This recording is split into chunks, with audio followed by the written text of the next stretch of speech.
اعوذ باللہ من الشیطان الرجیم بسم اللہ الرحمن الرحیم والفجر وليال عشر والشفع والوتر والليل إذا يسر هل في ذلك قسم لذي حجر۔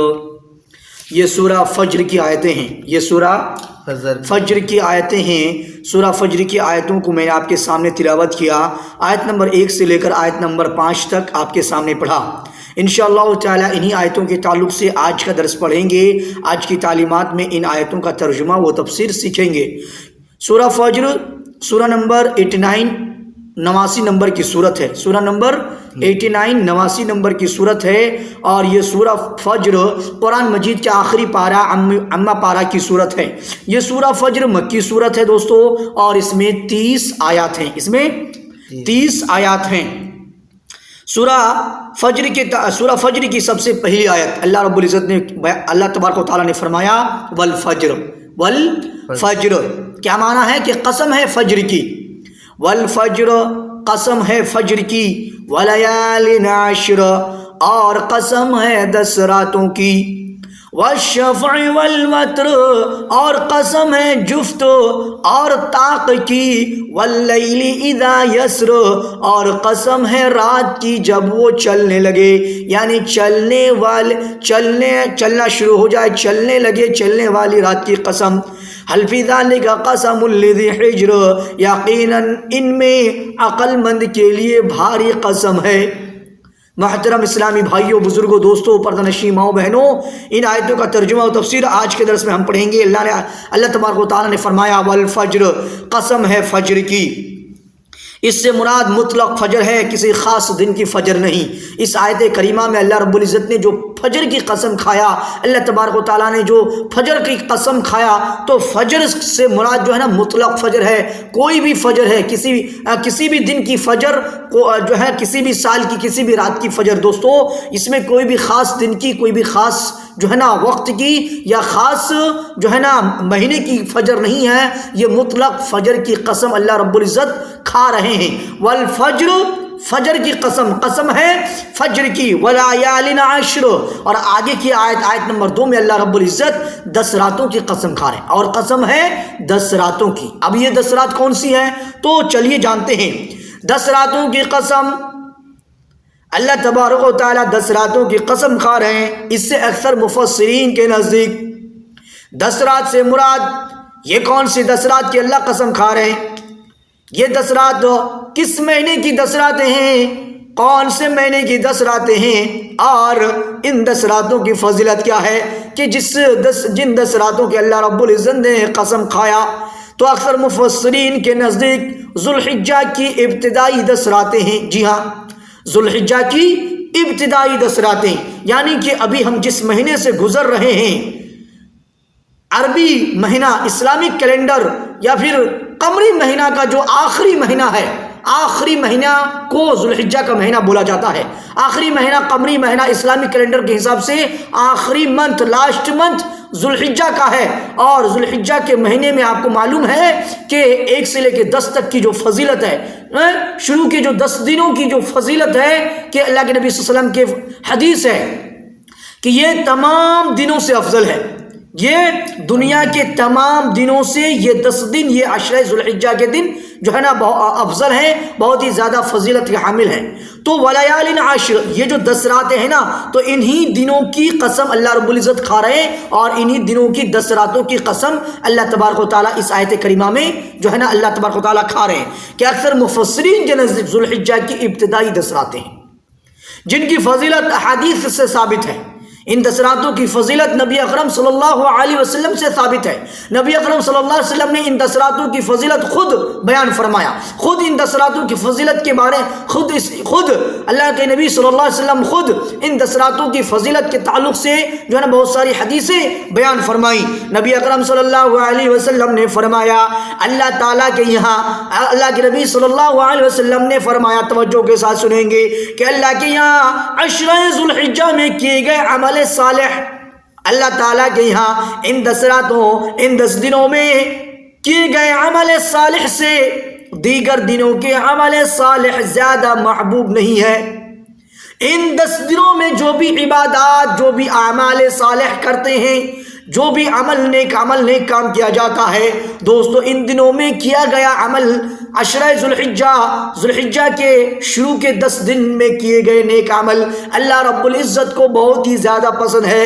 دوسرے مہینوں کے مقابلے میں، دوسرے دنوں کے مقابلے میں ان دنوں میں، ان 10 راتوں میں نیک عمل کرنا، نیک کام کرنا اللہ رب العزت کو بہت ہی زیادہ محبوب ہے۔ نمازیں پڑھتے ہیں، تسبیح تحلیل کرتے ہیں، ذکر و اذکار کرتے ہیں، اسی طرح سے جو بھی عبادات ہیں، جس بھی طرح کی عبادات ہم کر رہے ہیں دوسرے دنوں میں جو ہم کر رہے ہیں اللہ رب العزت کو بے شک محبوب ہے، اللہ تبارک و تعالیٰ بے شک قبول فرماتا ہے۔ لیکن میرے اسلامی بھائیوں، پردنشی ماؤں بہنوں، دوسرے دنوں کے مقابلے میں، دوسرے مہینوں کے دوسرے دنوں کے مقابلے میں جب ہم وہی عبادت، وہی نماز، وہی ذکر و اذکار جب ہم ان 10 دنوں میں کرتے ہیں، عشرہ ذوالحجہ کے ابتدائی 10 راتوں میں کرتے ہیں، تو اللہ رب العزت کو اور زیادہ محبوب ہے، اور زیادہ محبوب، اور زیادہ اللہ کو جو ہے نا پسند آتا ہے۔ تو اللہ کے ہاں عشرہ ذوالحجہ میں کیے گئے عمل صالح سے دیگر دنوں کے عمل صالح زیادہ محبوب نہیں، حتیٰ کہ دیگر دنوں کا جہاد فی سبیل اللہ بھی نہیں۔ جی ہاں، جہاد فی سبیل اللہ کا حکم جو ہے نا، جہاد فی سبیل اللہ، اللہ کے راستے میں جہاد کرنے کا حکم اور جہاد کرنے کی فضیلت بہت ہی زیادہ ہے۔ جہاد کرنے کی فضیلت کے تعلق سے بہت ہی متعدد حدیثیں بیان کی گئی ہیں، لیکن میرے اسلامی بھائیوں ان 10 دنوں میں جو عمل کیا جاتا ہے نا، تو اللہ کے راستے میں دوسرے دنوں میں، دوسرے مہینے کے دوسرے دنوں میں اللہ کے راستے میں جہاد کرنا بھی، اللہ کے راستے میں جہاد کرنا بھی اتنا محبوب نہیں جتنا کہ اللہ کو ان دنوں میں نیک عمل کرنا، عمل صالح کرنا محبوب ہے۔ سوائے اس جہاد کے کہ جس میں انسان مال اور جان دونوں لے جائے، سوائے اس جہاد کے جس میں انسان مال اور جان دونوں لے جائے اور ان میں سے کوئی بھی چیز واپس نہ لے کے لوٹے، واپس نہ لائے، یعنی شہید ہو جائے۔ صحیح البخاری حدیث نمبر 969، حدیث نمبر 969، 969۔ اللہ نے آگے فرمایا وَالشَّفْعِ وَالْوَتْرِ، اللہ تبارک و تعالیٰ جفت کی اور طاق کی قسم کھا رہے ہیں۔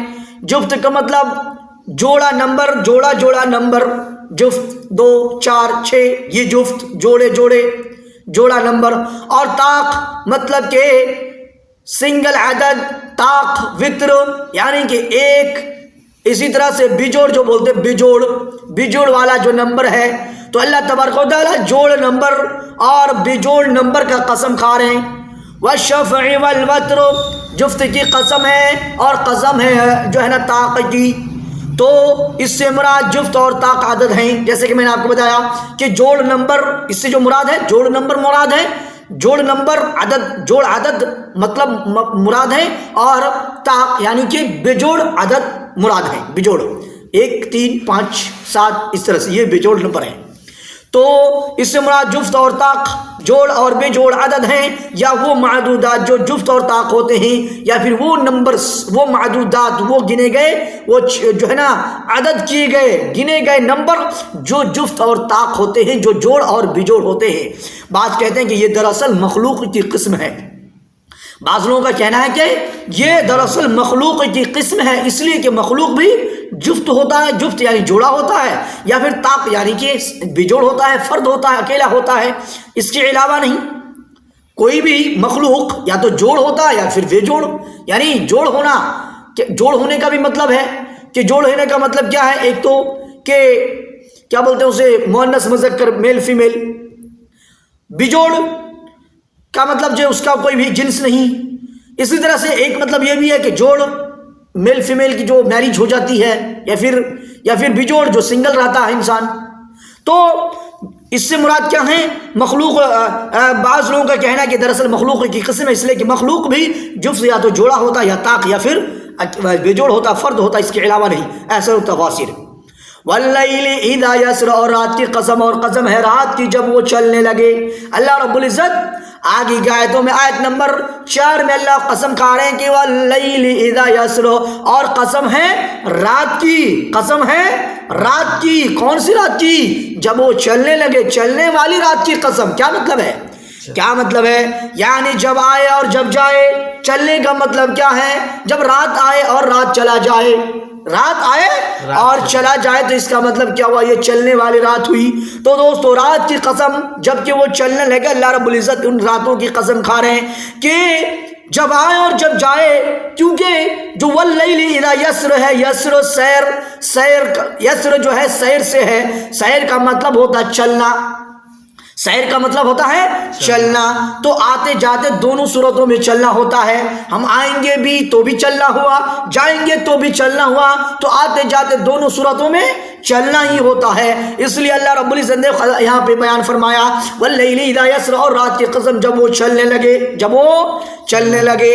حل فی ذالک قسم لذی حجر، یقیناً ان میں عقل مند کے لیے بھاری قسم ہے. ان آیتوں میں، ان چیزوں میں، جن چیزوں کی اللہ قسم کھا رہے ہیں، جن مخلوقات کی اللہ تبارک و تعالیٰ نے ان آیتوں میں آیت نمبر 4 تک میں قسم کھایا. اللہ تبارک و تعالیٰ نے قسم کھانے کے بعد بیان فرمایا آیت نمبر 5 میں کہ ان چیزوں میں، ان میں یعنی کہ جن چیزوں کی قسم کھائی جا رہی ہے، جن چیزوں کی اللہ نے قسم کھایا، ان چیزوں کے بارے میں بیان فرما رہے ہیں کہ ان میں عقل مند کے لیے، عقل مند کے لیے، ہوشیار کے لیے، جو بدھیمان ہے، بدھیمان لوگوں کے لیے بھاری قسم ہے. ذالکہ سے مذکورہ مقسم بھی اشیاء کی طرف اشارہ ہے، جیسے کہ میں نے آپ کو بتایا. یعنی ذالکہ یعنی ان میں. کیا مطلب ان میں؟ یعنی جن چیزوں کی اللہ نے قسم کھایا، جو مقسم علیہ ہے، جو مقسم بھی ہے، جو مقسم بھی اشیاء ان کی طرف، جیسے والفجر، فجر کی اللہ نے قسم کھایا، ولیال عشر، راتوں کی اللہ نے قسم کھایا، والشفع والوتر، جفت کی اور طاق کی اللہ نے قسم کھایا، واللیل اذا یسر، اور رات کی جب کہ وہ چلنے لگے اللہ تبارک و تعالیٰ نے ان کی قسم کھایا. تو یہ جو چار آیتوں میں اللہ نے قسم کھایا نا، ذالکہ سے مراد یہ 4 چیزیں مراد ہیں، یہ 4 اشیاء مراد ہے. یہ مقسم بھی اشیاء کی طرف اشارہ ہے. یعنی کیا ان کی قسم اہل عقل و دانش کے واسطے کافی نہیں؟ یعنی اللہ رب العزت کی قسم، اللہ تبارک و تعالیٰ نے جو ان چیزوں کی قسم کھایا، کیا اہل عقل و دانش کے لیے، کیا عقل مند والوں کے لیے کافی نہیں ہے؟ کیا عقل مند لوگوں کے لیے، بدھیمان لوگوں کے لیے کافی نہیں ہے؟ حجر کے معنی ہوتے ہیں روکنا، منع کرنا. حجر کا معنی ہوتا ہے روکنا، منع کرنا. انسانی عقل بھی انسان کو غلط کاموں سے روکتی ہے. انسانی عقل بھی انسان کو غلط کاموں سے روکتی ہے. اس لیے عقل کو بھی حجر کہا جاتا ہے.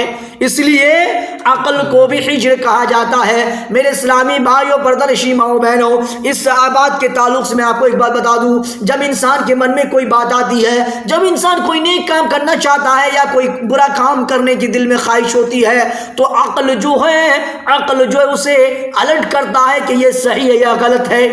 عقل نیگیٹو اور پازیٹیو جو بات آتی ہے، تو میرے اسلامی بھائیوں، جو پازیٹیو چیزیں ہیں، جو پازیٹیو چیزیں وہ عقل سے آتی ہے، وہ عقل سے آتی ہے. عقل کہاں سے ہوتی ہے؟ دماغ سے ہوتی ہے. عقل دماغ سے ہوتی ہے. تو حجر کا معنی یہاں پہ عقل لیا ہے، اور اس لیے لیا ہے کیونکہ حجر کے معنی روکنا، منع کرنا. اور یعنی کہ جب کوئی انسان غلط کام کی طرف مائل ہوتا ہے، غلط کام روز کرنے کا ارادہ کرتا ہے، تو عقل جو ہے اس غلط کاموں سے اس انسان کو روکتی ہے. اس لیے عقل کو بھی حجر کہا جاتا ہے. جس طرح اسی مفہوم کے اعتبار سے اسے نوحیہ بھی کہتے ہیں. اسی مفہوم کے اعتبار سے عقل کو نوحیہ بھی کہتے ہیں. جواب قسم یا مقسم علیہ لا تبعثن ہے. جواب قسم کیا ہے؟ یا مقسم علیہ، جن چیزوں کی قسم کھائی جا رہی ہے، کیا ہے ان کا جواب؟ لا تبعثن. کیونکہ مکی صورتوں میں عقیدے کی اصلاح پر زیادہ زور دیا گیا ہے. مکی صورتوں میں عقیدے کی اصلاح پر زیادہ زور دیا گیا ہے. بعض کے نزدیک جواب قسم آگے آنے والے الفاظ ان ربک لبالمرصاد ہے. بعض لوگوں کے نزدیک ان ربک لبالمرصاد. اس کے بعد بطریق استشہاد اللہ تعالی، اس کے بعد بطریق استشہاد اللہ تعالی بعض ان قوموں کا ذکر فرما رہا ہے. اللہ تبارک و تعالی ان آیتوں کو ذکر کرنے کے بعد، قسم کھانے کے بعد، گواہی کے لیے استشہاد کے طریقے پہ، استشہاد کے طور پر ان قوموں کا بعض ان قوموں کا ذکر فرما رہا ہے، بعض ان قوموں کا بیان کیا جائے گا جو تکذیب و عناد کی بنا پر ہلاک کی گئی تھی، جو جھٹلانے اور سرکشی کرنے کی بنیاد پر بنا پر ہلاک کر دیا گیا تھا، تباہ و برباد کر دیا گیا تھا۔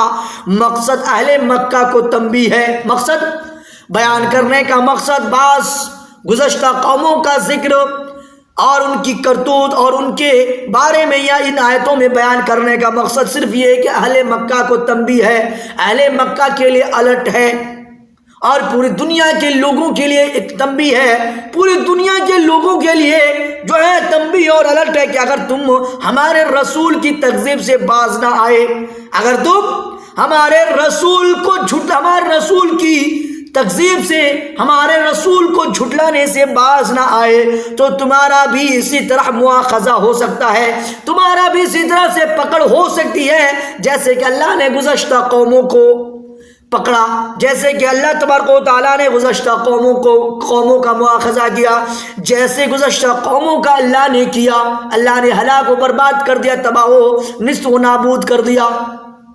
تو میں اسلامی بھائی اور پردنشی ماؤں بہنوں اور دنیا والوں، اگر تم نے ہمارے رسول کی تکذیب سے باز نہ آئے، اگر ہمارے رسول کو جھٹلانا نہ چھوڑا تو تمہارا بھی حال وہی ویسا ہی ہوگا جیسے کہ گزشتہ قوموں کا ہوا، جیسے کہ گزشتہ قوموں کا اللہ نے ہلاک و برباد کر دیا، تباہ اور دنیا سے ملیہ میٹ کر دیا، تہس نہس کر دیا، اسی طرح سے تمہارا بھی حال ہونے والا ہے۔ جب اللہ تبارک و تعالیٰ تمہاری پکڑ پہ آئے گا، تمہیں گرفت کرنے پہ آئے گا تو تم کہیں بھاگ نہیں سکتے، تم کہیں نہ جا نہیں سکتے، اللہ کی گرفت سے کوئی بھاگ نہ سکا ہے، نہ سکے گا۔